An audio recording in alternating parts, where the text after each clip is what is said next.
Selamat pagi Bapak Ibu Saudara-saudara. Salam.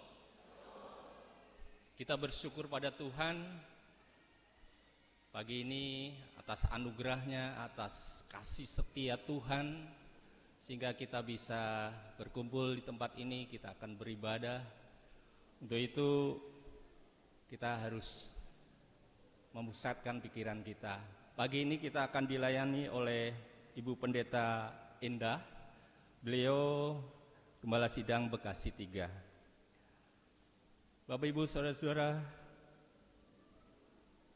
mari kita meneduhkan hati kita, mempersiapkan roh, hati dan pikiran bagi Allah. Mari kita bersaat teduh, saat teduh dimulai.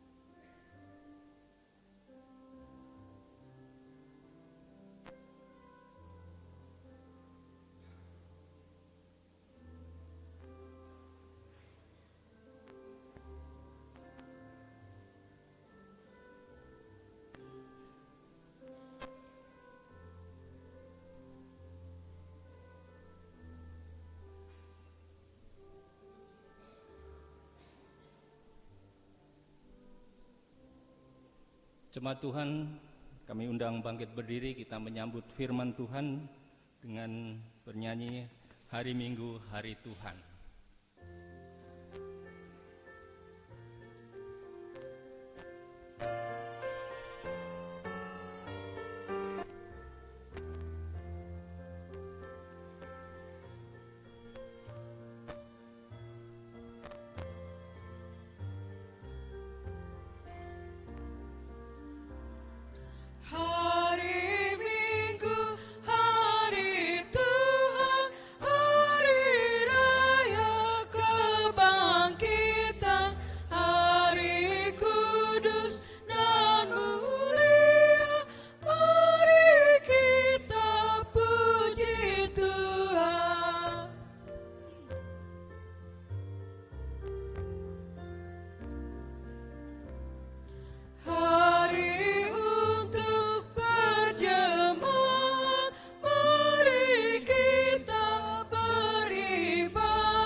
Pertolongan kita adalah dalam nama Tuhan yang menjadikan langit dan bumi, kasih setianya sampai selama-lamanya, dan yang tidak pernah meninggalkan perbuatan tangannya. Kasih karunia Tuhan Yesus Kristus menyertai saudara-saudara. Dan menyertai juga. Amin.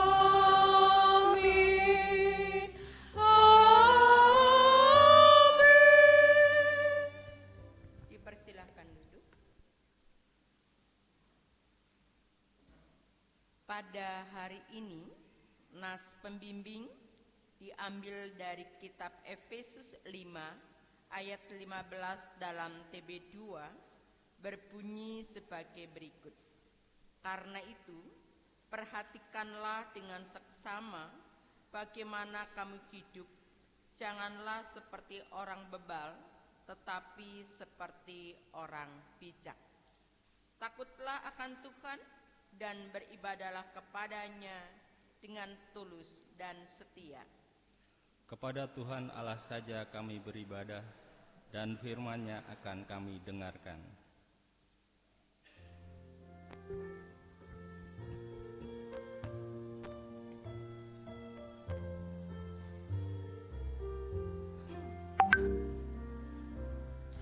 Hari untuk istirahat, menyegarkan jiwa raga,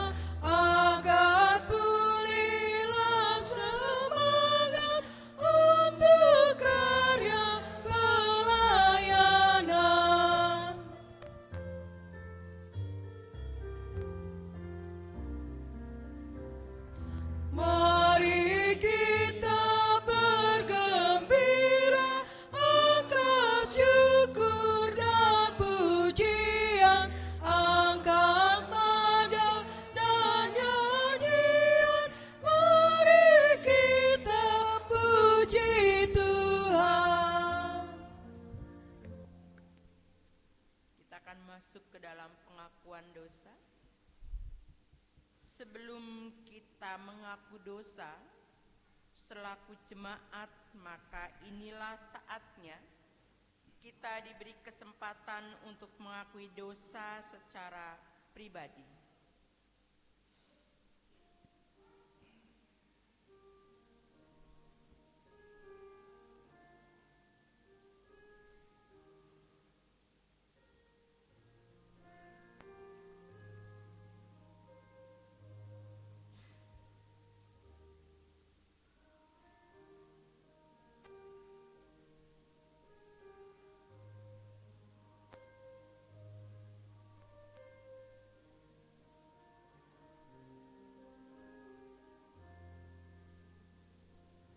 Kami tunduk di hadirat-Mu ya Bapa sumber kebenaran. Kami mengaku betapa kami jauh dari berlaku setia kepadamu. Kami hidup dalam kegelapan, kami berdusta dan tidak melakukan kebenaran. Kami melalaikan perintah-Mu dan sering tidak bertanggung jawab atas berbagai karunia yang Tuhan percayakan kepada kami. Ampunilah dan kasihanilah kami, karena seringkali kami menggerutu dalam bicara kami, dan keangkuhan dalam hati, dan ketidakjelasan, dan kemunafikan dalam kesaksian dan pelayanan kami. Terangilah hidup kami agar iman dan pengabdian kami kepadamu tidak menjadi pudar. Amin. Kita akan dengar berita anugerah Tuhan. Dan saya mengajak kita semua untuk berdiri.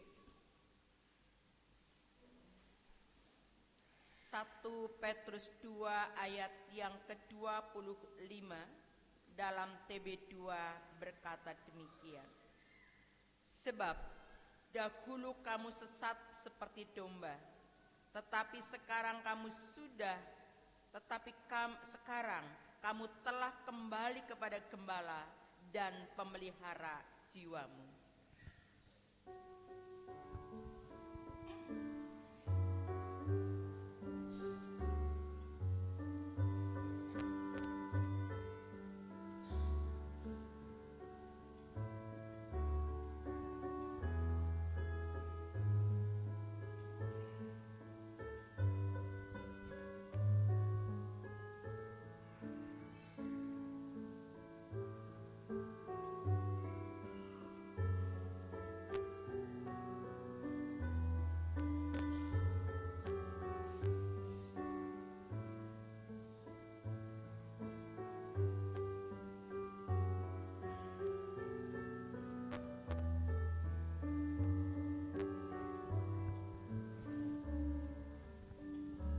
Kasihanilah aku ya Allah, menurut kasih setiamu.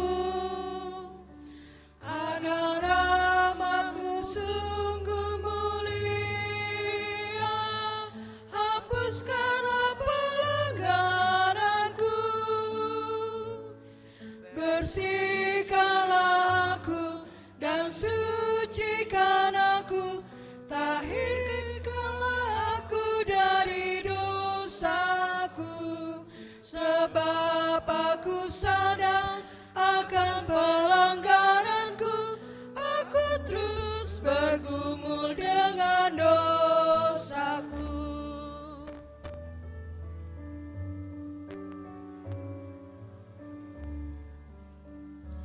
Terhadap pula aku berdosa sejak di kandungan ibuku. Layak aku dihukum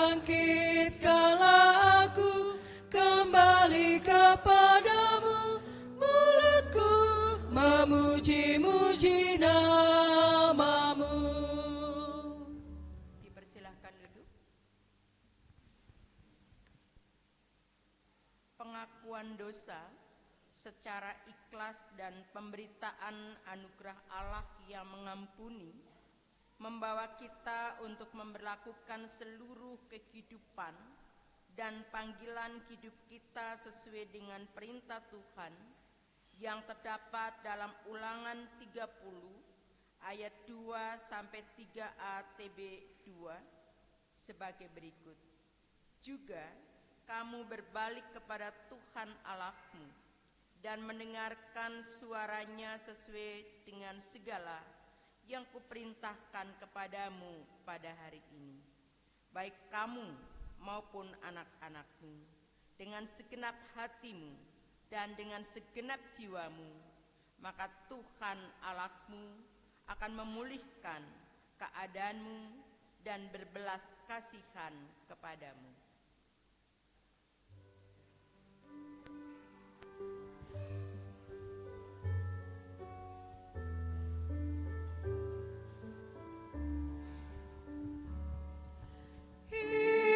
Inginkah kau ikut Tuhan pikul salib?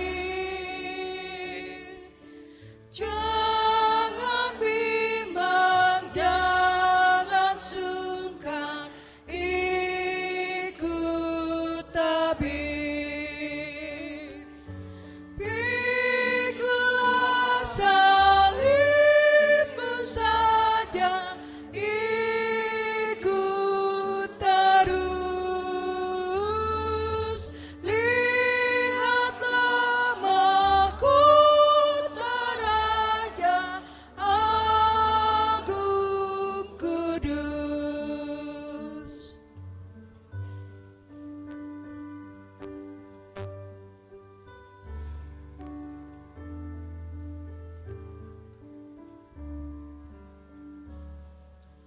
Haruskah kau sangkal diri pikul salib?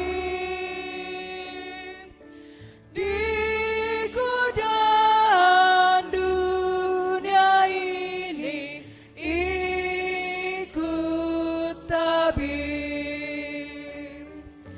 Pikulah salibmu saja, ikut terus. Lihatlah mahkota Raja Agung Kudus. Kita akan masuk ke dalam pelayanan firman pada pagi hari ini. Marilah kita mempersiapkan hati untuk mendengarkan firman Allah dengan mengangkat kidung keesaan 356 bait 1 dan 2.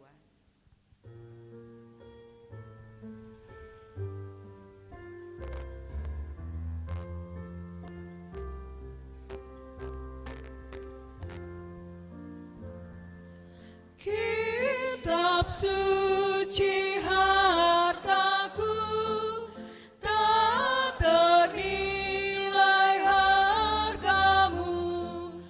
Olehmu terungkaplah siapaku sesungguhnya.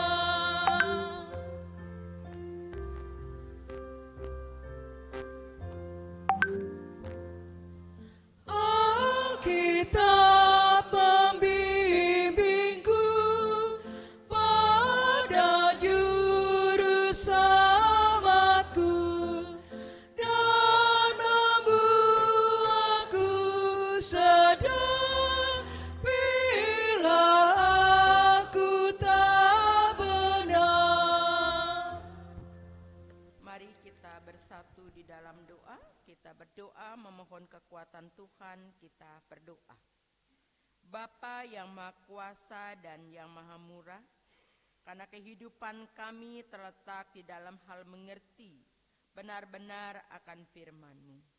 Kami mohon kepadamu, berilah supaya hati kami dibebaskan dari segala barang duniawi, sehingga kami dengan rajin dan percaya dapat mengetahui dan mengasihi hukum dan hidup sesuai dengan hukum itu untuk hormat dan kemuliaan-Mu oleh Yesus Kristus Tuhan kami. Tuhan menyertai kamu.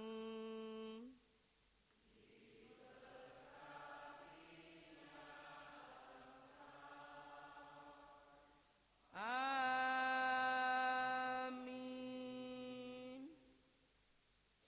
Bapak Ibu Saudara sekalian, pembacaan firman Tuhan pada hari ini diambil dalam Mazmur 14 ayat 1 hingga ayat yang ke-7, dan saya mengajak kita semua untuk berdiri. Saya akan membacakan kebenaran firman Allah ini bagi kita semua. Demikianlah sabda Allah dalam Mazmur 14 ayat 1 hingga ayat yang ke-7 yang diberikan judul kebebalan manusia. Untuk pemimpin biduan dari Daud. Orang bebal berkata dalam hatinya, tidak ada Allah. Busuk dan keji perbuatan mereka, tidak ada yang berbuat baik. Tuhan memandang ke bawah dari surga kepada anak-anak manusia untuk melihat apakah ada yang berakal budi dan yang mencari Allah. Mereka semua telah menyeleweng, semuanya telah bejat, tidak ada yang berbuat baik, seorang pun tidak. Tidak sadarkah semua orang yang melakukan kejahatan, yang memakan habis umatku seperti memakan roti, dan yang tidak berseru kepada Tuhan? Di sanalah mereka ditimpa kegentaran, sebab Allah menyertai orang benar. Kamu dapat meremehkan rencana orang tertindas, tetapi Tuhan tempat perlindungannya. Ya, datanglah kiranya dari Sion keselamatan bagi Israel. Apabila Tuhan memulihkan keadaan umatnya, Yakub akan bersorak-sorak, Israel akan bersukacita. Demikianlah firman Tuhan. Dimuliakanlah Allah Bapa, Allah Anak, dan Allah Roh Kudus, ketiga yang esa. Ia pun berkata yang lebih berbahagia ialah mereka yang mendengarkan firman Allah dan yang memeliharanya. Haleluya. Haleluya, haleluya, haleluya.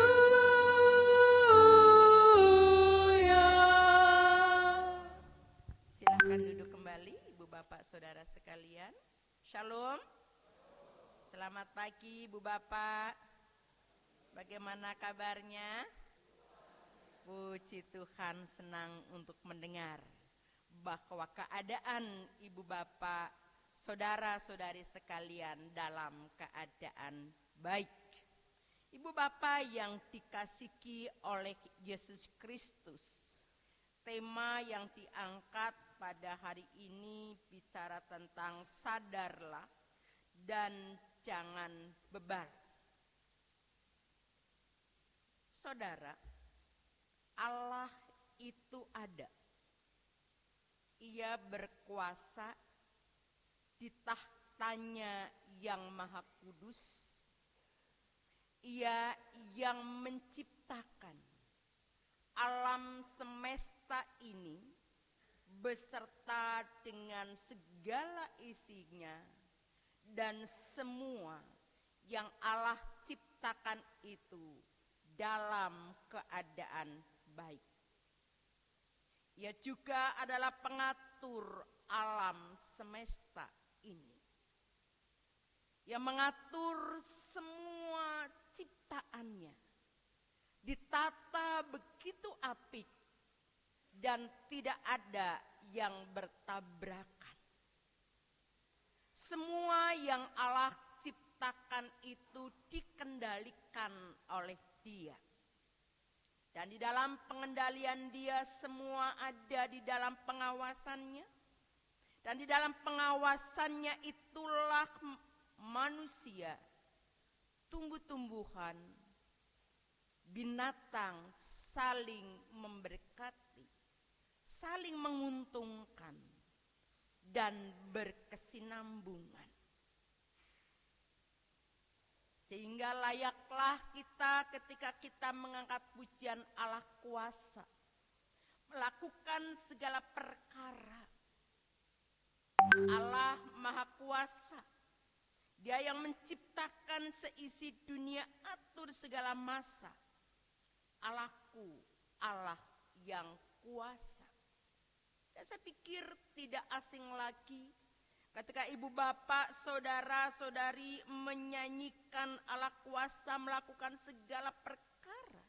Karena kita sedang mengagungkan Allah kita memang sangat dahsyat dan luar biasa. Allah yang menciptakan alam semesta ini tidak dapat dibatasi oleh manusia.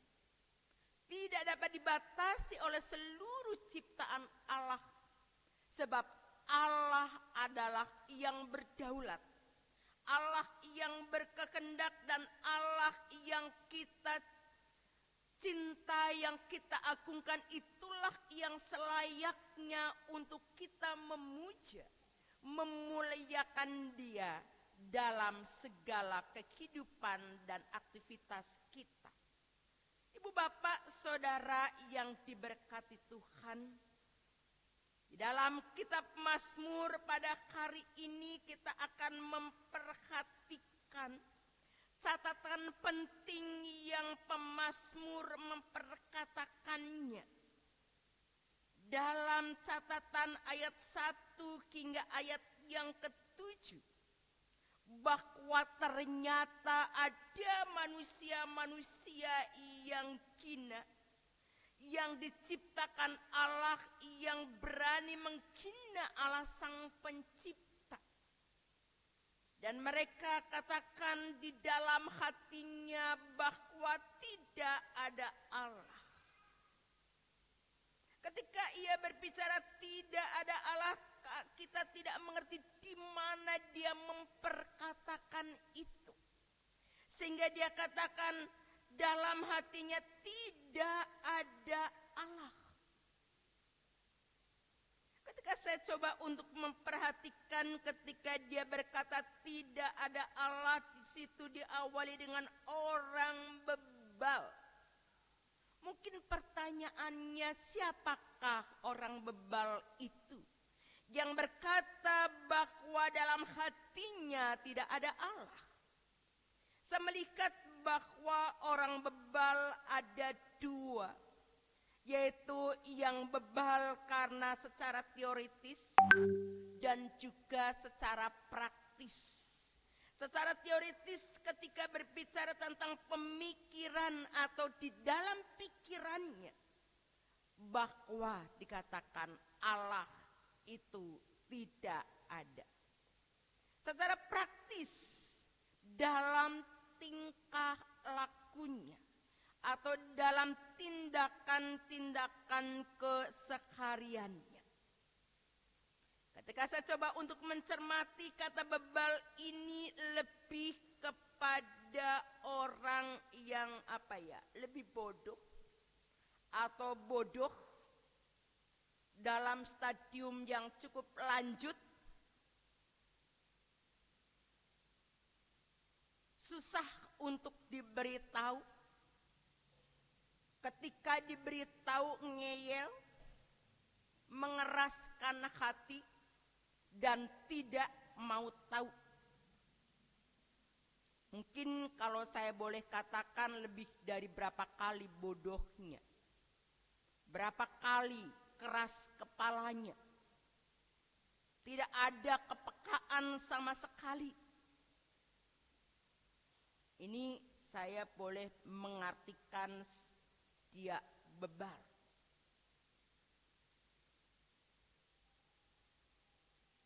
Orang-orang yang seperti ini boleh dikatakan sulit untuk diberitahu.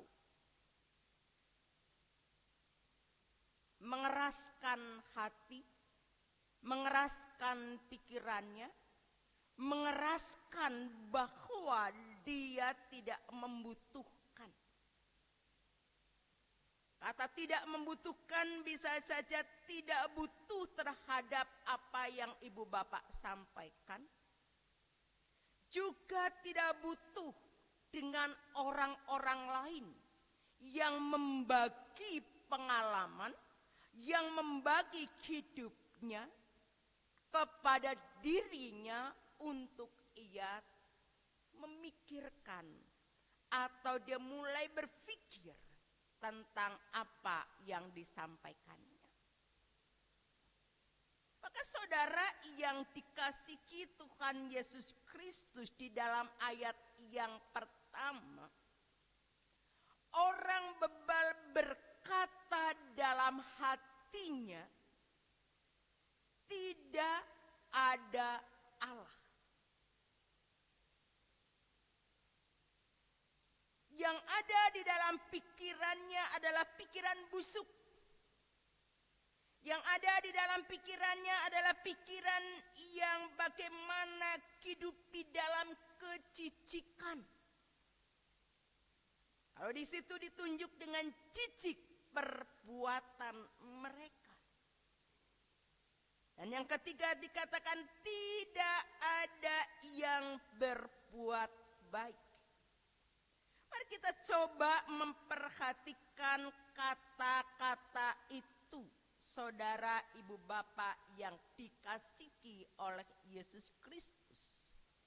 Kata busuk di dalam pikirannya menunjukkan bahwa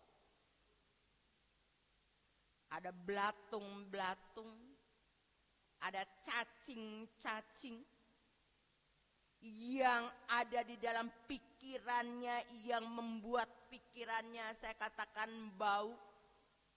Walau tidak terlihat tapi akan terucapkan, tersampaikan dalam setiap tutur katanya. Sehingga Alkitab mengatakan cicik perbuatannya itu. Siapakah kita? Di antara kita yang senang dengan belatung, dengan cacing-cacing itu. Mungkin ketika kita melihat kita akan lari, atau kita akan berusaha yang kuat itu akan berusaha menyiramnya dengan air panas supaya mati, atau dengan garam supaya mati. Nah ini saudara-saudara yang diberkati Tuhan, bahwa Allah berkata, orang bebal berkata dalam hatinya itu yang tidak terlihat, namun akan nyata di dalam perbuatan mereka ketika mereka itu melakukannya dalam tindakan-tindakan itu.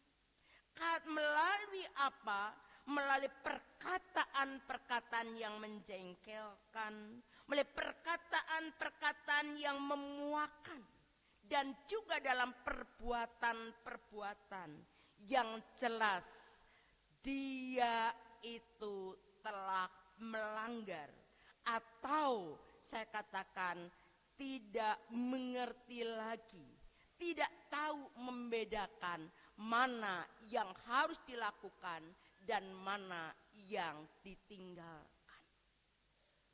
Contohnya misalkan dengan melakukan seks dengan boneka. Sekarang banyak itu dipergunakan oleh anak-anak muda, oleh orang-orang yang tidak mempunyai pasangan, atau akhirnya mereka, ngapain saya punya pasangan kalau pasangan itu menyiksa saya sendiri. Sehingga mereka membeli itu untuk memuaskan hasratnya, nafsunya yang rusak, bahkan bahkan itu Tuhan sangat jelas memperkatakan kepada kita, itu bukan pasanganmu. Itu bukan pasangan yang sepadan denganmu. Kata yang sepadan itu mau menunjukkan ia adalah yang sama dengan kita. Di situ juga mau menunjuk tentang jenis kelamin yang berbeda yang disatukan. Dan saya lihat Bapak Ibu Saudara di TikTok atau di mana banyak itu dijual dan itu laku. Itu satu contoh yang saya boleh memperhatikan, sudah jelas sekali untuk melakukan hubungan yang normal haruslah dengan manusia dengan manusia. Ada dengan binatang.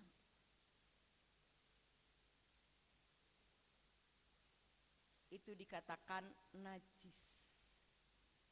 Orang bebal itu yang melakukannya dan dosa yang dilakukan di hadapan Allah.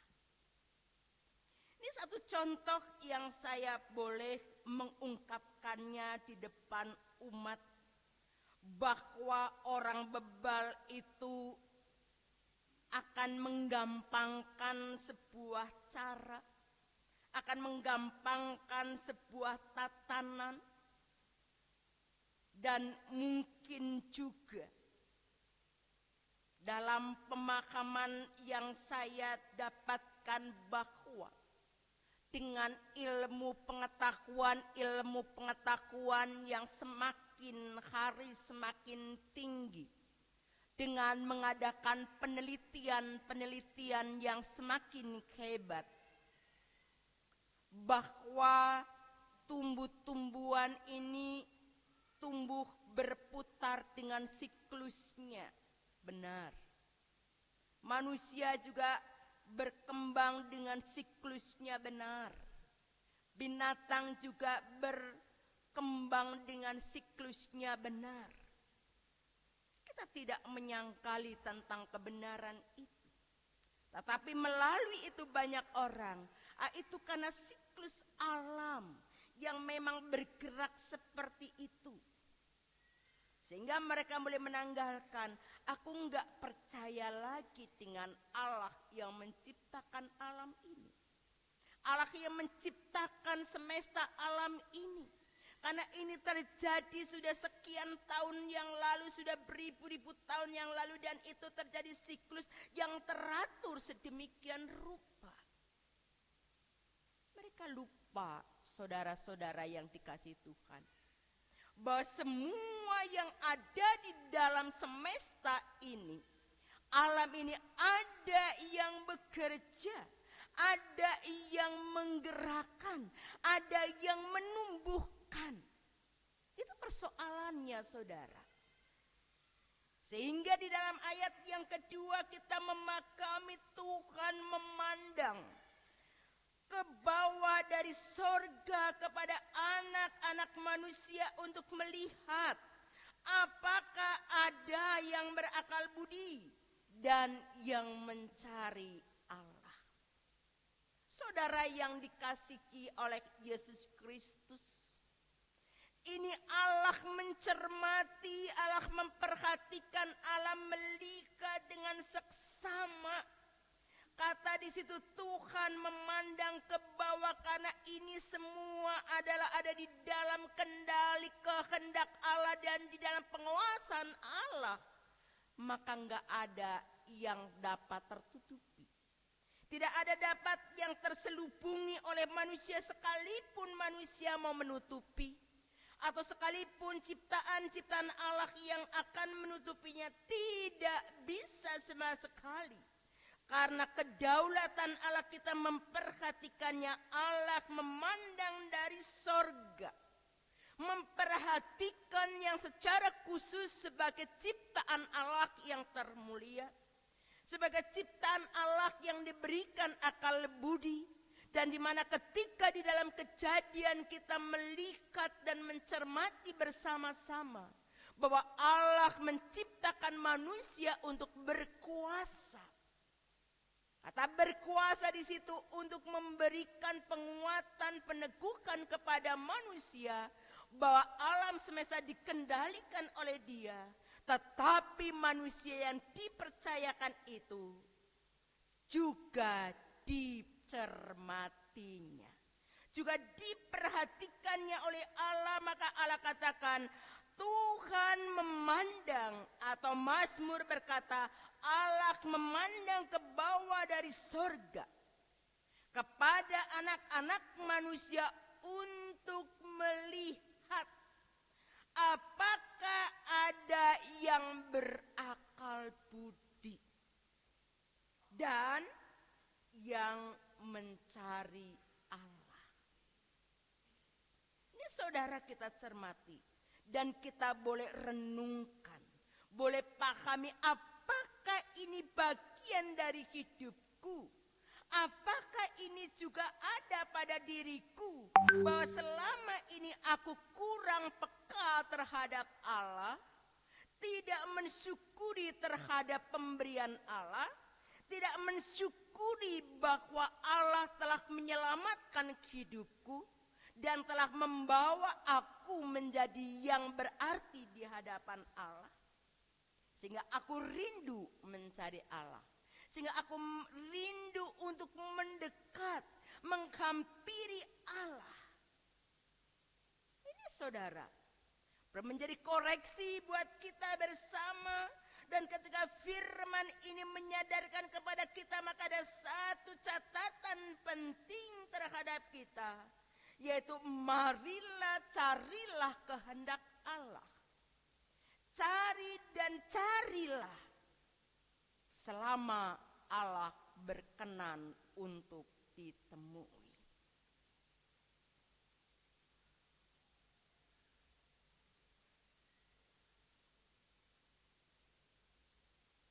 Kenapa saudara? Kadang Allah juga bisa murka dengan kita. Allah juga bisa marah dengan kita. Allah juga bisa kesal dengan kita ketika seringkali kita menyakiti hatinya. Memang Allah sangat mengasihi. Allah kita sangat-sangat mengasihi. Tapi ketika kasihnya diacak-acak, ketika kasihnya dihancurkan, Dia bisa murka. Seperti seorang bapa yang kasihnya tulus terhadap anak-anaknya. Tapi anak-anaknya tidak menghargainya, mengabaikan pemberian-pemberiannya. Yang seharusnya belajar dengan sungguh, tetapi mengabaikannya dan lebih enak bolos di tempat yang lain, duduk santai. Mungkin 1 kali dimaafkan, 2 kali masih ditolerir. Ketika 3 kali, 4 kali sampai diundang, dipanggil ke sekolah, rasa jengkelnya pasti ada ya, ibu bapak ya. Kenapa engkau telah menyelewengkan, engkau tidak bertanggung jawab dengan hak yang aku percayakan kepadamu, dan saat ini aku layak untuk menjewer kamu. Aku layak untuk mencubit kamu, mungkin untuk menghukummu supaya kamu jerah. Allah juga melakukan itu, pengajaran itu supaya kita jerah.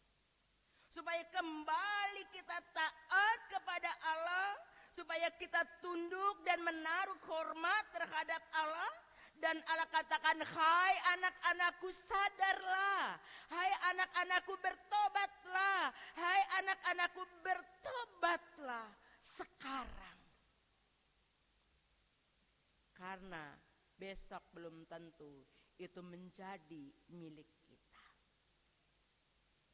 Maka saudara yang diberkati di dalam poin atau di dalam ayat yang ketiga, Kita akan memperhatikan lebih cermat lagi, masih dalam kaitannya ayat yang ke-1 dan ayat yang ke-3 dikatakan semua telah menyeleweng, semuanya telah bejat, tidak ada yang berbuat baik, seorang pun tidak. Sangat menjengkelkan, saudara. Sangat mengecewakan. Pernah Allah menghukum saudara dengan air bah? Apa sih penyebabnya Allah menurunkan air bah? Karena umat manusia, ya Allah nggak suka, hebat, dengar.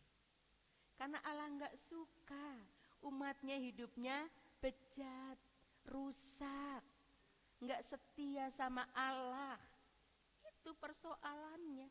Maka Allah katakan, aku menyesal, aku akan memberikan air untuk memusnahkan. Hanya berapa hari Bapak Ibu atau berapa minggu? Cuma 40 hari. Musnah manusia, musnah ciptaan Allah yang lain, gara-gara manusia. Ini Allah murka. Mau menunjuk di dalam ayat yang ketiga ini, menyeleweng, semuanya telah bejat, tidak ada yang berbuat baik, seorang pun tidak. Yang kedua, Sodom dan Gomora. Kenapa Allah memusnahkannya? Kembali lagi, kehidupan anak-anak Tuhan, orang-orang di kota Sodom dan di kota Gomora enggak ada yang benar. Di sana kawin mengawinkan dengan tidak ada aturan, mau ambil istri orang lain, mau ambil suami orang lain, mau ambil pacar orang lain, mau ambil apa saja silakan. Ini kan yang jadi persoalan. Betapa moralnya sangat rusak. Betapa moralnya sudah bejat, itulah Tuhan mau katakan, hai engkau orang bebal, sadarkah? Ayat yang keempat, mari kita perhatikan, tidak sadarkah semua orang yang melakukan kejahatan, yang memakan habis umatku seperti memakan roti dan yang tidak berseru kepada Tuhan?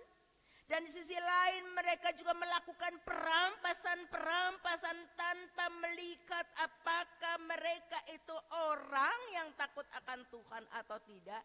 Yang penting aku kenyang, yang penting aku kaya, yang penting aku hebat, yang penting aku itu untung, dan yang lain mau buntung silahkan.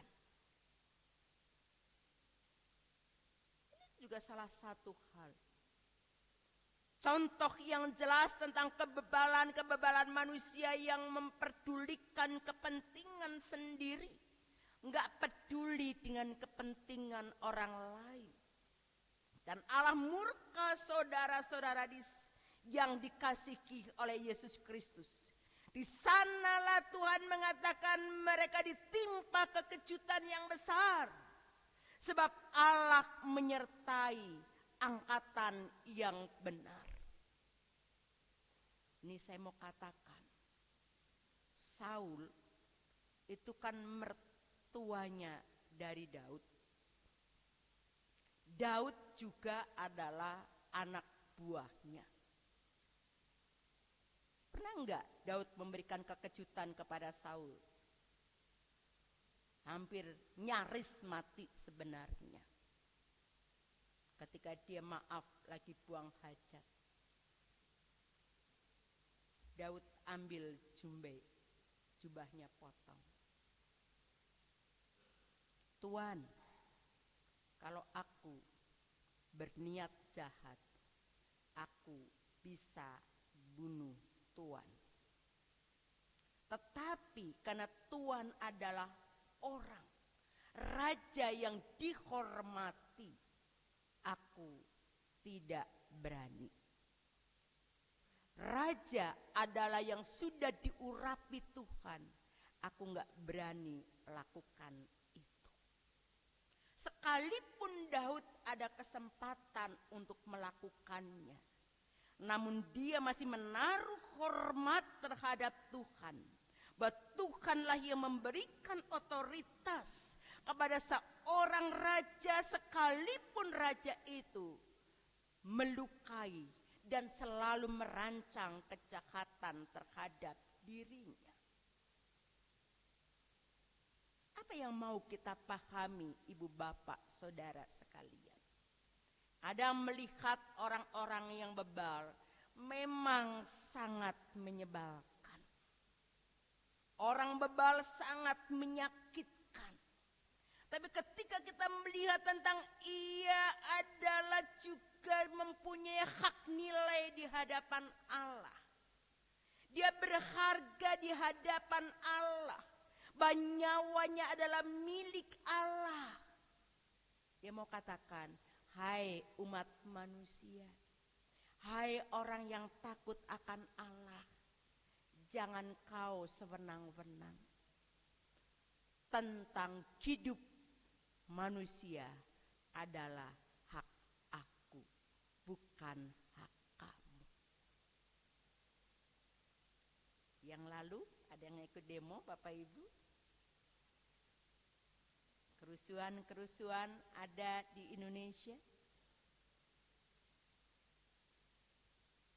Boleh enggak kita diskusi baik? Saya pikir bisa. Tapi karena mungkin sudah terlalu emosional, nah ini dia. Mungkin sudah terlalu emosional. Sudah enggak bisa lagi Bu untuk berbicara. Sudah kita hancurkan saja. Kalau kita bicara tentang sudah kita hancurkan, yang rugi siapa Pak Polisi? Negara kita toh, keamanan kita kan berpengaruh bukan hanya di dalam tetapi di luar. Karena hanya sekali 1 detik saja sudah dunia mengetahuinya. Ini kan bicara tentang kebebalan manusia yang gak bisa untuk kita berkompromi. Maka terus ketika ada hal-hal yang mengeraskan hati yang bebal, tuh ibaratnya begini Ibu Bapak. Ketika batu, saudara tahu ya batu ya? Batu disiram terus dengan air. Lama-lama hancur gak Ibu Bapak? Akan terjadi kehancuran.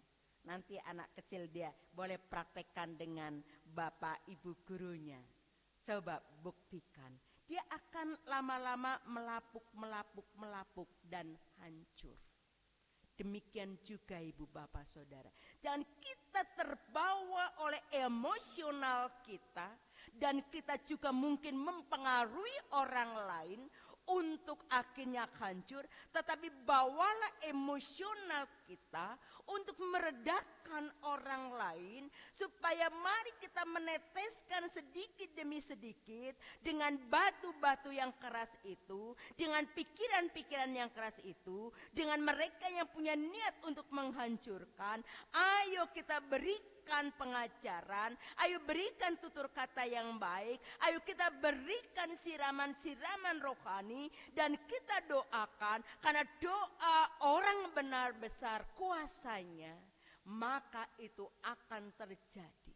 Gereja harus bertindak untuk menolong mereka, membuka kebebalan-kebebalan hidup mereka. Kalau kita sama dengan mereka, sama saja kita sama dengan dunia ini. Apa bedanya? Karena Tuhan mau saudara, kita semua itu orang yang diselamatkan, diberikan hikmat untuk menyelamatkan, memenangkan mereka. Inilah yang Tuhan maui, yang Tuhan ingin menghendaki kita bersama kepada Tuhan kita Yesus Kristus. Supaya di ayat yang ke-7 tergenapi demikian. Ya, datanglah kiranya dari Sion keselamatan bagi Israel. Apabila Tuhan memulihkan akan keadaan murka umatnya, maka Yakub akan bersorak-sorak, Israel akan bersuka cita. Demikianlah yang Tuhan menghendaki, supaya saudara dan saya sadar dan hiduplah di dalam kebenaran Allah, dan dahulukan otoritas Allah, dan sampai kapanpun Allah yang Maha Kuasa berotoritas atas hidup kita. Dan mari bawa dari Sion untuk menjadi berkat bagi banyak orang. Bawa dari dalam Tuhan, bawa dari rumah Tuhan ini, dan sebarkan keselamatan, memberkati dunia sekitar kita, dunia di mana kita tinggal, dunia di mana kita bekerja, dunia di mana kita berkarya, dunia di mana kita bersekolah, dan selanjutnya. Karena itu ada di sekeliling kita. Selamat menjadi berkat, sadar dan bertobatlah. Saudara diberkati untuk menyelamatkan mereka. Amin.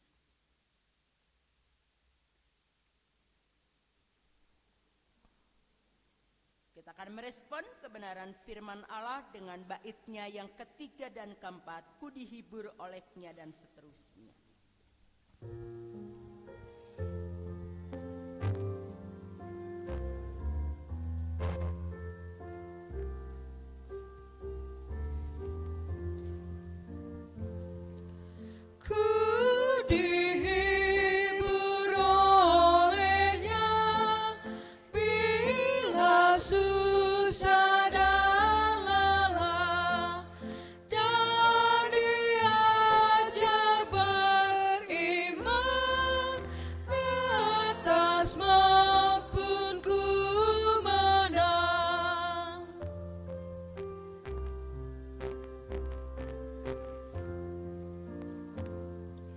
Sukacita yang bakal diungkapkan olehnya, kitab suci hartaku tak ternilai hargamu.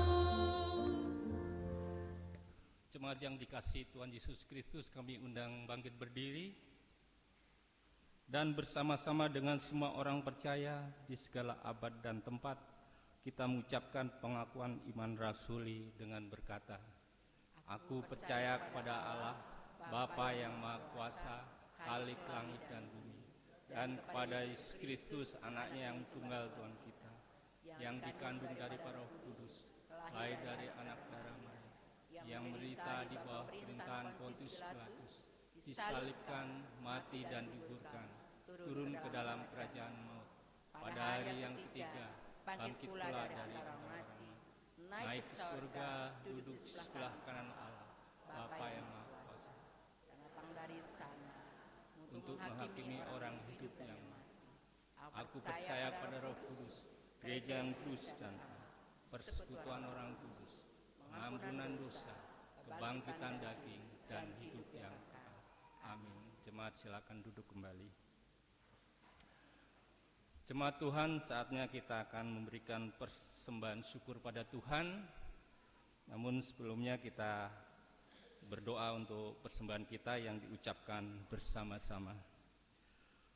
Terima kasih untuk semua kebaikan-Mu yang telah Engkau nyatakan bagi kami, ya Yesus. Terimalah persembahan syukur ini, juga hidup, kerja, dan kehidupan kami. Berkatilah agar menyenangkan hati-Mu. Amin. Saudara-saudara, hendaknya kita bersukacita dan bersukaria karena Tuhan kita Allah yang Maha Kuasa. Seperti ada tertulis dalam Lukas pasal 21 ayat 3 dan 4, demikian firman Tuhan. Lalu ia berkata, sesungguhnya aku berkata kepadamu, janda miskin ini memberi lebih banyak daripada semua orang itu, sebab mereka semua memberi dari kelimpahannya, tetapi janda ini memberi dari kekurangannya, bahkan seluruh nafkahnya yang dimilikinya. Tuhan Yesus memberkati persembahan kita semua.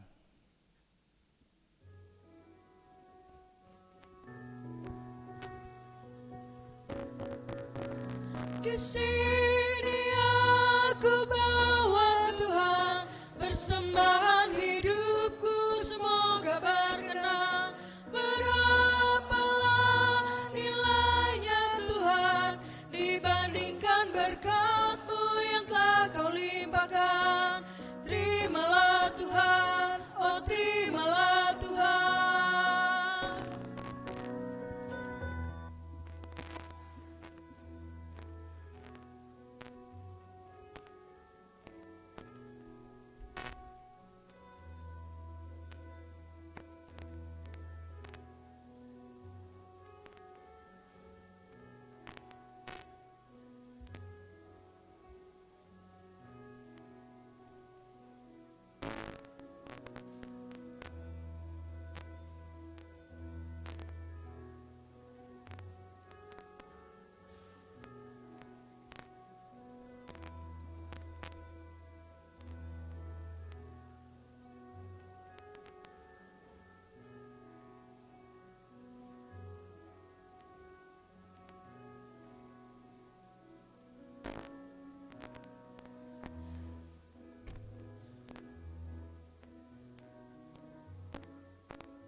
Tanganku yang kecil ya Tuhan, belum mencari makan sendiri ya Tuhan. Terimalah hatiku Tuhan, menjadi persembahan yang Tuhan perkenan. Terimalah Tuhan, oh terimalah Tuhan.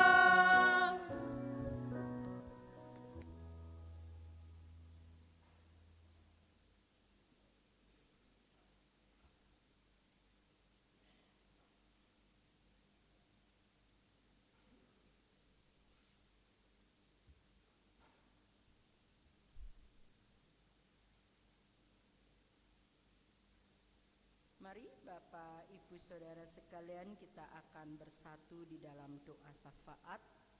Kami bersyukur kepadamu Tuhan yang mengingatkan kepada kami bahwa segala sesuatu yang ada di muka bumi ini, yang terlihat ataupun yang tidak terlihat, Engkau adalah pencipta.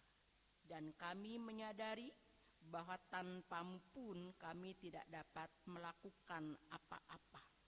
Dan hari ini Tuhan, bersama dengan keluarga Ibu Madonna May Utamina Baban, keluarga Saudari Angela Vita Gea, keluarga Bapak Gagah Putra Perdana Hutapea, keluarga Saudari Gracela et Yori, keluarga Bapak Ilan Sitompul, keluarga Bapak Junser Berliano Saragi Simarmata, keluarga Bapak Chef Liado de Baptista, keluarga Bapak Dr. Levi Febrian Simanjuntak, keluarga Ibu Rahyuni, keluarga Ibu Yuliana Wohon, kami memohon Engkau beserta dengan setiap rencana dan program kerja yang mereka akan lakukan, mempersiapkan masa depan untuk mereka, anak-anaknya yang sedang di dalam pendidikan, Engkau juga beserta dengannya,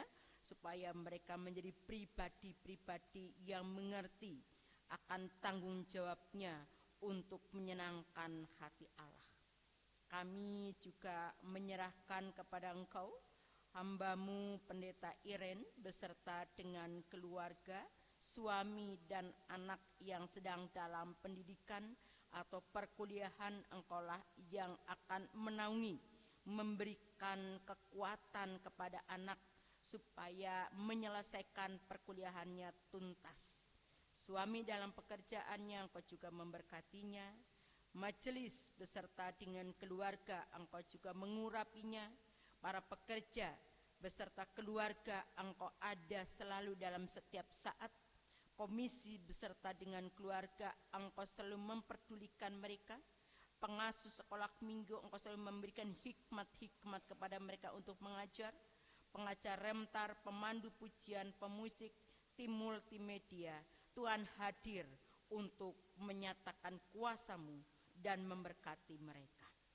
Anak-anak Tuhan yang sedang mencari pekerjaan, kami percayai Engkau pemilik dunia ini.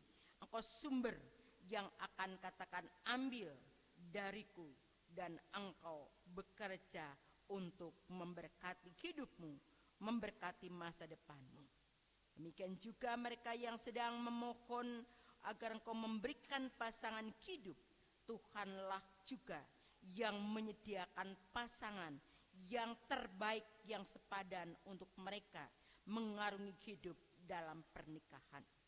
Keluarga yang sedang mendambakan keturunan, kami memohon Tuhan buka janin akan di dalam kandungan seorang ibu.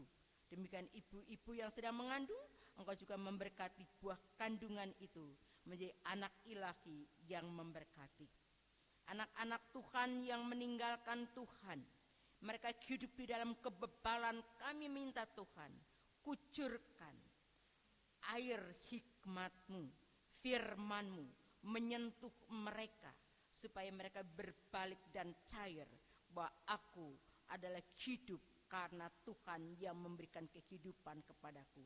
Maka aku akan kembali kepada Sang Pemilik hidup itu. Pos pelayanan Dalung Bali ya, dan sekitarnya yang beberapa hari ini mengalami kebanjiran. Ada jemaat-jemaat yang mengalami kebanjiran.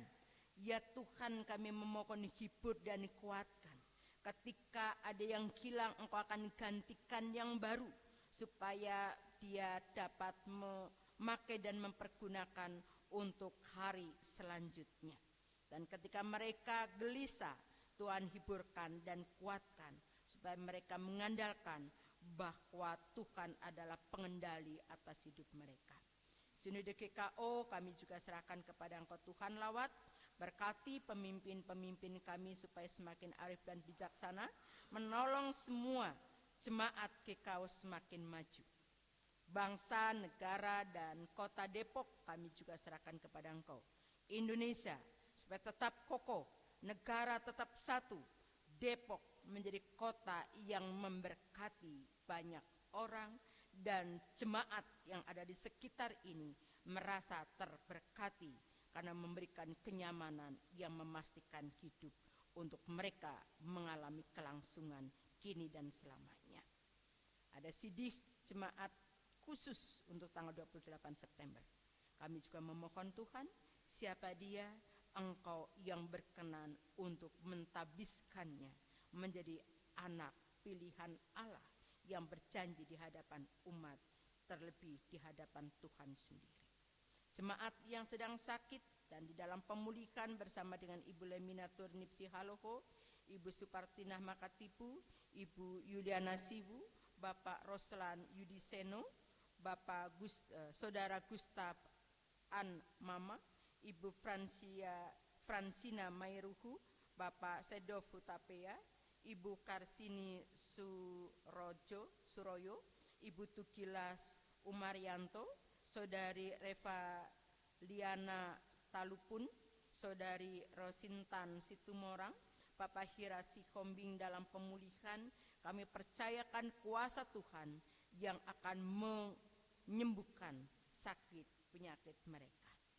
Jemaat yang berulang tahun dalam sepekan ini bersama Bapak Andreas Heri Putranto, Saudara Robert Thompson Anggiat Tobing, Bapak Sugito Bartolomeus, Bapak Sedo P. Kutapea, Nicole Mariani Esraela Makatipu, Ibu Maria Mutena, Bapak Sukamto, Ibu Weda Moren I. Sikombing, Bapak Bayu Hertanto, Saudara Aji Cahyanto. Tuhan memberikan sukacita kepadanya dan pastinya Tuhan juga memberkati hari-hari selanjutnya.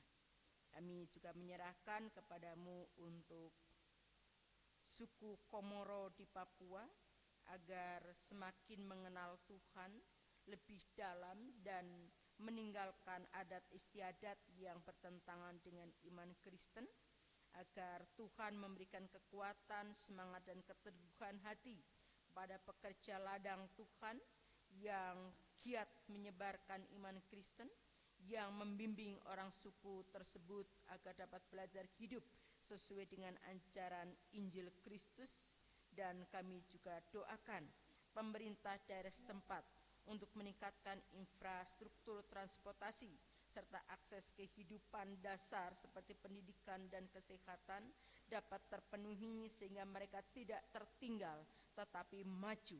Karena itulah Bapa, kami menyerahkan suku Komoro dalam pengasihan-Mu. Dan inilah doa dan permohonan kami Bapa yang kami alaskan dalam nama Yesus Kristus yang sudah mengajarkan kami berdoa. Bapa kami yang ada di sorga, dikuduskanlah nama-Mu, datanglah kerajaan-Mu, jadilah kehendak-Mu di bumi seperti di sorga. Berikanlah kami pada hari ini makanan kami secukupnya, dan ampunilah akan kesalahan kami, seperti kami juga mengampuni orang yang bersalah pada kami. Dan janganlah membawa kami ke dalam pencobaan, tapi lepaskanlah kami daripada yang jahat. Karena Engkaulah yang punya kerajaan dan kuasa dan kemuliaan sampai selama-lamanya. Amin. Bapak Ibu Saudara sekalian, kita akan berdiri, kita akan mengakhiri ibadah kita di pagi menjelang siang hari ini. Ku dengar berkat-Mu turun.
Jemaat kekasih Kristus, firman kebenaran telah saudara dengar.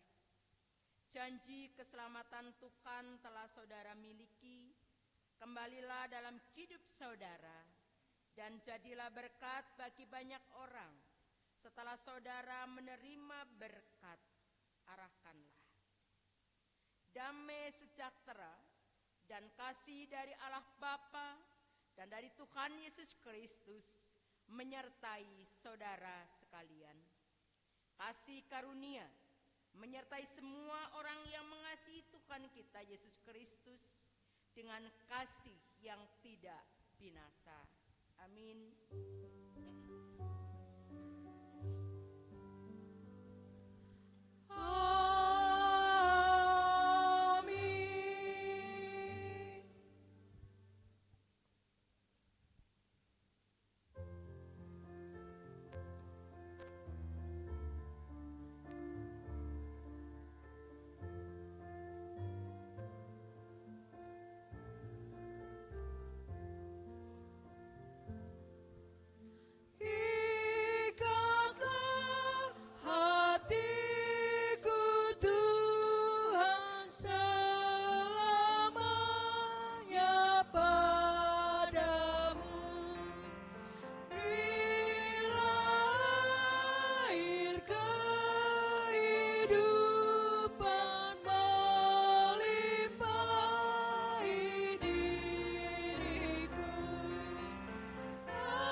Silakan duduk untuk saat teduh.